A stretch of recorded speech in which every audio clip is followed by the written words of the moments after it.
IAS institute నిర్వహిస్తున్న all India scholarship exam pass అవ్వండి. 2 years ఫీజులో 50% మాత్రమే పే చేయండి.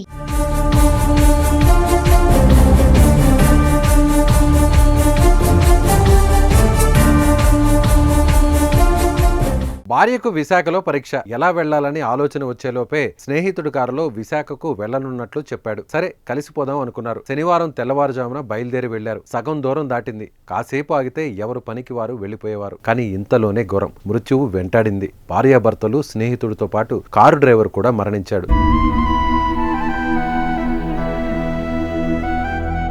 మృతి చెందిన వారంతా సిక్కులకు చెందిన వారు కావడం, పైగా అందరికీ పరిచయమైన కుటుంబాలకు చెందిన వారు కావడంతో నగరం కన్నీరు పెడుతోంది. అసలు ఈ ప్రమాదం ఎలా జరిగింది?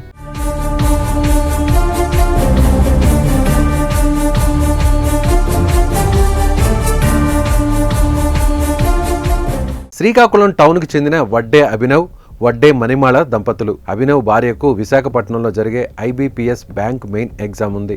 అభినవ్ స్నేహితుడు కౌశిక్ కూడా శనివారం రోజే విశాఖకు పని మీద వెళ్తున్నాడు. ఈ విషయం తెలిసి అందరూ కలిసిపోదాం అనుకున్నారు. శనివారం ఉదయం ఫార్చునర్ కారులో డ్రైవర్ జయేష్ కలిసి పయనమయ్యారు. కారు విజయనగరం జిల్లా జాతీయ రహదారిపై ఒక్కసారి కుదుపుకు లోనైంది. ఈ రోడ్డు నుంచి అవతల రోడ్డుకు దూసుకుపోయింది. ఇదే సమయంలో అటు నుంచి వస్తున్న లారీ కారును ఢీకొట్టింది. దీంతో నలుగురు అక్కడికక్కడే మరణించారు. రోడ్డు ప్రమాద దృశ్యాలు అక్కడ పక్కనే ఉన్న సీసీ కెమెరాలో రికార్డయ్యాయి. కారును లారీ ఢీకొనడం ఆ దృశ్యాల్లో స్పష్టంగా కనిపిస్తోంది. కారు అదుపు తప్పి అవతలి రోడ్డుకు వెళ్లడంతోనే ప్రమాదం జరిగినట్లు క్లియర్గా తెలుస్తోంది. ఈ ప్రమాదంలో లారీ డ్రైవర్ కూడా తీవ్రంగా గాయపడ్డాడు.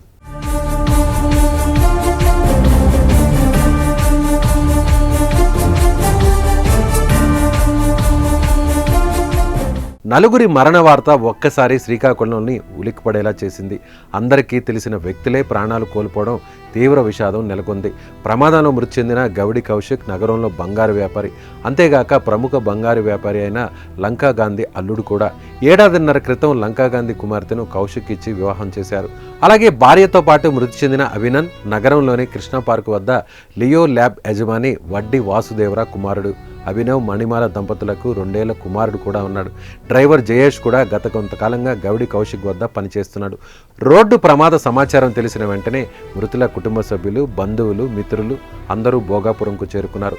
అదేవిధంగా భోగాపురం పోలీసులు కూడా సంఘటనా స్థలానికి చేరుకొని దర్యాప్తు చేస్తున్నారు.